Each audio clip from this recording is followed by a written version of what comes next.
Voy a hablar de conceptos, la definición, la etimología y voy a hablar de tres intelectuales. Uno en el ámbito anglosajón, escocés, dentro del mundo de la medicina y de la ciencia, y los otros dos ejemplos en el ámbito de la moda francesa del siglo pasado.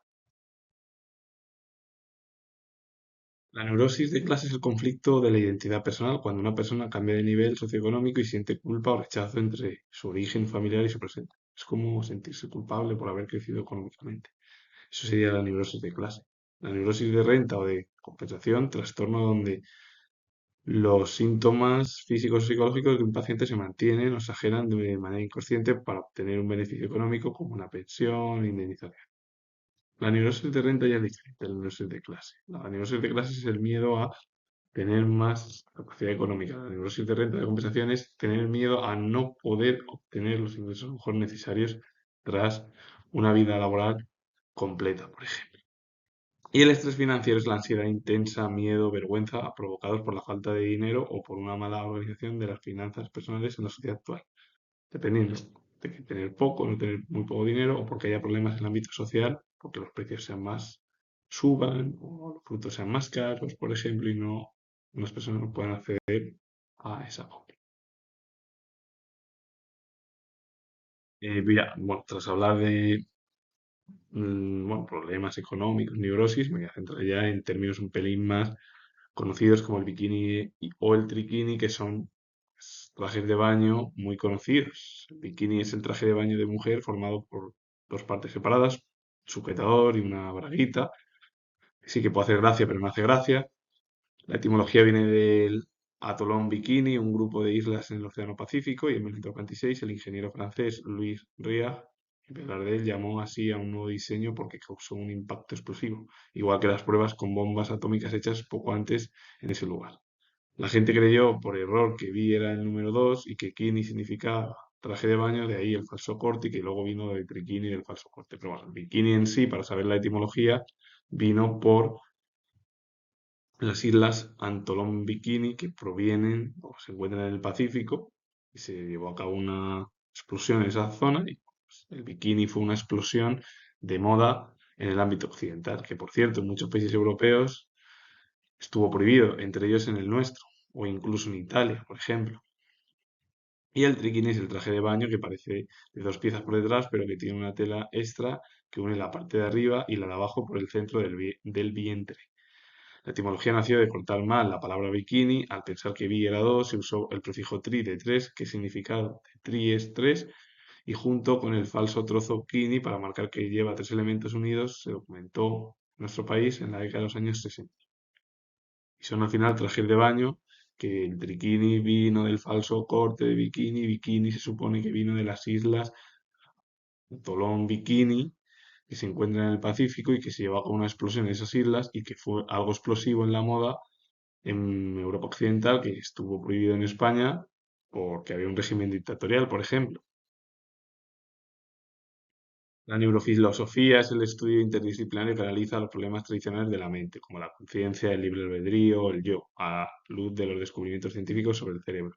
La etimología está compuesta por el verbo, bueno, por lo del término neuro, que es nervio, más el término griego filosofía, que se divide en dos partes.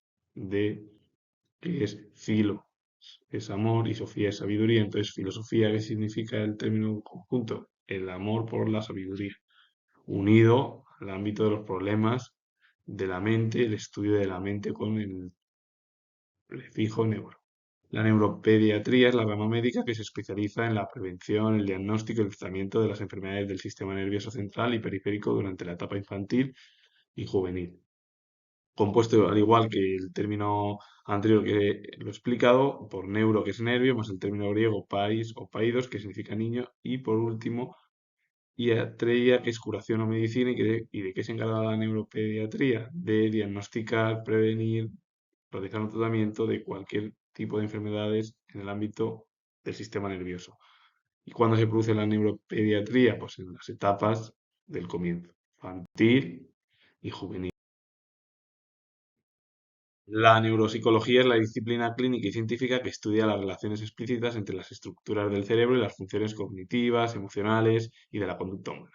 Al igual que las anteriores, está formada o compuesta por neuro, que significa nervio, y el término griego psique, alma o mente y logía es estudio tratado derivado de logos. Entonces, ¿de qué se encarga la neuropsicología? De estudiar las relaciones explícitas entre las estructuras del cerebro y las funciones cognitivas, emocionales y de la propia conducta humana con el objetivo de un estudio del sistema nervioso del cerebro y de nuestra forma de comportamiento. La neuropsiquiatría es la especialidad médica encargada de los trastornos mentales y del comportamiento que son directamente atribuibles a enfermedades o lesiones del sistema nervioso. La etimología está conformada también por neuronervio más el término griego psique, que significa alma o mente, unido a atreia, que es curación, que el objetivo de encargar la neuropsiquiatría, de estudiar los problemas que tenga la mente y el comportamiento de cada persona. La neurosociología es la subdisciplina que investiga cómo el cerebro humano y la biología interactúan, influyen y son moldeados por las estructuras sociales, las relaciones humanas y la cultura. La etimología, al igual que el resto que he hablado, está formado por neuro. Neuro significa nervio y es un término híbrido, porque está formado por el término latino socios, que significa socio o compañero, y a su vez logía, que proviene del griego, estudio. Entonces se encarga del estudio biológico, humano, y cómo esas estructuras influyen en la mente del conjunto de la sociedad. Eso sería la neurosociología. La neuropedagogía es la ciencia que une la educación con las neurociencias para entender cómo aprende el cerebro y optimizar los procesos de enseñanza y aprendizaje escolares, por ejemplo, que en realidad de qué se encarga el estudio de esa ayuda, pero bueno, ahora lo explico. La etimología está compuesto por neuronervio más el término griego paidagogía, guía o conducción del niño, de pais significa niño, agein es guiar y por último el sufijo guía, que es cualidad o acción. Y entonces, ¿de qué se encarga la neuropedagogía? De estudiar el comportamiento de los niños, ayudarles como guía por parte normalmente, que normalmente son profesores, aunque en realidad los profesores tienen que ser pedagogos, pero normalmente deberían de ser, pero no lo son, y porque están especializados en el materia. De profesores no quiere decir que muchos profesores estén detrás o haya psicólogos en los institutos y psiquiatras que ayuden al resto de niños que les cueste algo más. Y la neuropedagogía lo que se encarga es de ayudar a través de las enseñanzas y aprendizajes a todos los escolares niños y con ello aprender de su pensamiento, es decir, el objetivo del cerebro. La rumorología es el estudio informal o el análisis de la creación, la propagación, el comportamiento y el impacto de los rumores y las noticias falsas dentro de una sociedad. La etimología, compuesto al final, bueno, en realidad es un término híbrido porque está formado por rumor que proviene del latín de rumor, ruido, impreciso o murmullo, y el sufijo griego logía, que significa estudio tratado. Pues en realidad la rumorología es el estudio de los tratados que son llevar a cabo noticias a lo mejor que no son correctas, son falsas o no son las verdaderas, por ejemplo. Hoy en día, con tanto forma bueno, tanta estructura dentro del periodismo y por las nuevas maneras de realizar bueno, el trabajo, a veces pueden ser formas no correctas que se realicen, pero eso normalmente pues, sucede en las redes sociales. Es raro que en las televisiones, que también puede suceder, exista eso, pero también puede llevarse a cabo en los medios convencionales, como ya sea la televisión o la radio, por ejemplo. No solo tiene que ser las redes sociales o internet, pero bueno, normalmente el 90% está concretado o dentro de las redes sociales. Así que la neurosis económica o relación neurótica con el dinero abarca conceptos como la neurosis de clase, la neurosis de renta y el estrés financiero. Estos términos describen cómo el dinero y los conflictos económicos generan bloques emocionales, ansiedad y conductas obsesivas, que es lo que he explicado yo de la neurosis de clase, que es el miedo a parecer o tener mayor renta económica con respecto a tus orígenes y el presente. La neurosis de renta es a lo mejor no poder llegar a fin de mes y el estrés financiero es no poder pagar ciertos productos por problemas a lo mejor económicos tuyos o por el conjunto que haya problemas en la sociedad y que estén los productos más caros y tú no puedas acceder a ellos con muchas familias, por ejemplo. Y bueno, la neurosis es un trastorno funcional del sistema nervioso que causa angustia emocional sin perder el contacto con la realidad. La etimología deriva de las palabras griegas neuro, que es nervio, y el sufijo sis, que es condición o acción. Quien acuñó este término fue el químico escocés William Cullen, y es el miedo en realidad a un trastorno del sistema nervioso, pero que en realidad no pierdes el contacto con la realidad. seguir viendo, pero son miedos que puedes tener por parte del, de ti mismo, por ejemplo. William Cullen fue médico y químico escocés. Fue el científico que acuñó neurosis y el primero que lo utilizó. Fue una figura importantísima en el mundo de la medicina anglosajona y también europea, aunque muy poco conocido en España. Dos figuras dentro del ámbito de la moda, en realidad, aunque bueno, uno de ellos fue ingeniero, pero voy a explicar.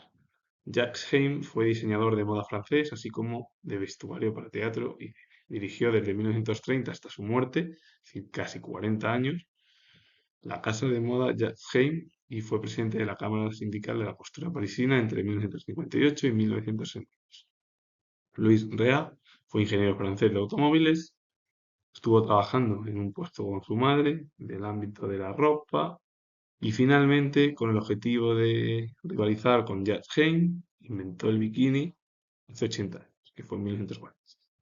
Y el bikini fue como una explosión de moda que no fue bien vista en países como España, Italia, otras zonas de Europa, también de Centro Europa, entre ellas Bélgica también, pero que en el resto poco a poco fue incorporándose una nueva prenda para el baño, porque antiguamente los bañadores eran un pelín más anchos, no se veía el abdomen, la barriga, y entonces pues se cambió. Entonces se cambió esa moda pues a partir después de la Segunda Guerra Mundial, y en realidad el término bikini viene por lo de Anton Bikini, de las islas que se encuentran en el Pacífico, porque se llevaba una explosión en esa zona por parte de Estados Unidos, que dio lugar a una explosión de moda femenina y que bueno, que poco a poco fue incorporándose también en nuestro país, pero claro, muy lentamente con respecto a otros países europeos.